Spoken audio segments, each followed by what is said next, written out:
Assalamualaikum warahmatullahi wabarakatuh.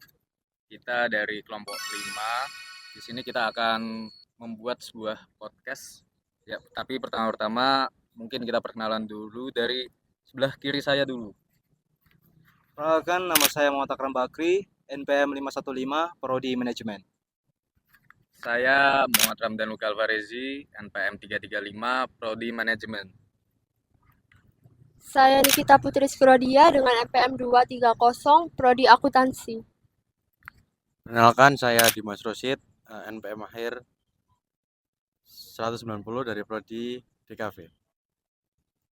Perkenalkan, nama saya Iqbal Fikri Pratama, dari NPM 276, dari Prodi Administrasi Bisnis.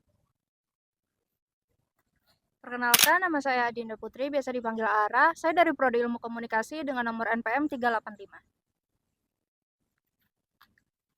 Perkenalkan, aku Saskia Maulina Chandra, NPM akhir 034 dari Prodi Akuntansi. Perkenalkan, nama saya Muhammad Hidayatullah, NPM terakhir 145, saya dari Prodi Manajemen.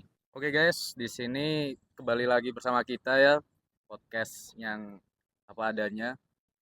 Oke, di sini kita akan berbincang-bincang tentang kebudayaan yang bertema di kesenian. Tapi pertama-tama, gimana nih kabarnya kalian semua? Alhamdulillah sih, kalau dari kabarku baik-baik aja. Jadi menurutku dengan adanya podcast kayak gini bakal lebih seru nih. Jadi tantangan ke kita buat tugas-tugas berikutnya. Oke deh, berarti ini semuanya kondisinya baik-baik aja ya. Happy kan ya tapi. Ya, ini kalian semua kan suka seni kan ya. Apalagi kalau tentang film-film gitu, musik. Nah, menurut kalian tuh emang ada ya film-film yang temanya tuh Islam-Islam gitu. Terus apa nggak bahaya gitu kalau temanya Islam-Islam gitu? Jadi menurutku kalau misalnya ngambil bertemakan Islam itu sebenarnya resiko nggak resiko ya teman-teman. Soalnya mungkin ada banyak spekulasi yang mengatakan kalau film-film yang mengangkat tema Islam itu nggak semuanya negatif. Dan udah banyak banget film-film Indonesia yang kasih tema Islam itu justru mereka membuahkan hasil positif. Nah, tapi itu nggak menutup kemungkinan juga kalau misalnya film-film yang mengangkat kategori Islami itu biasanya kontroversial, seperti itu sih. Oke, dari teman saya ada pertanyaan atau tidak?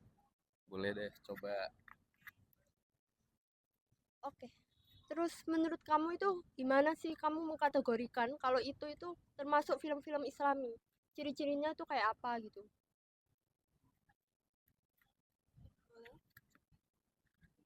Oke, budaya film Islami itu bisa dibilang tentang film yang nyeritain nilai-nilai dan norma atau ajaran Islam. Jadi film itu biasanya dibuat untuk ngasih inspirasi atau buat pengajaran aja, pesan moral yang berhubungan sama Islam. Jadi intinya film Islam itu bikin kita jadi lebih baik dan ngebangun karakter yang positif. Dan biasanya kalau film-film Islami itu kan biasanya ikonik banget ya. Nah, ikoniknya itu bisa dilihat kalau misalnya tokoh-tokohnya biasanya pakai jilbab, terus di situ ada adegan-adegan di mana mereka beribadah dalam masjid. Itu juga bisa dikategorikan sebagai mereka itu film yang bertemakan Islami.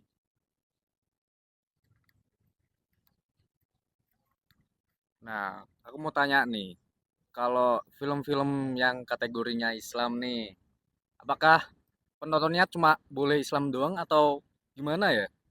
Kalau menurut aku sih, untuk pemeran apa itu film apa seni Islam nggak harus sih kalau pemerannya itu agama apa yang beragama Islam. Tambahan menurut aku dari segi penonton itu nggak harus sebenarnya, yang nonton itu harus sesuai agama. Jadi bisa dalam konteks agama lain. Mungkin dalam filmnya itu agama yang menonjol itu agama Islam. Tapi apakah boleh penonton agama Kristen, agama Buddha yang lain itu boleh atau tidak? Menurut aku boleh, karena itu sebagai pengetahuan kita tentang apa itu dari segi filmnya, tentang manfaatnya. Itu menurutku hal yang lumrah lah. Jadi nggak dipermasalahkan untuk itu. Coba deh, kalau film kategori Islam tuh contohnya kayak film apa sih yang pernah kalian tonton? kategori Islam yang pernah aku tonton sejauh ini yang mungkin gak asing itu kayak Hati Siuta, itu bisa 100 hari di pesantren. Terus ada di Netflix itu ada dia kayak cerita ulang dari Nabi Musa.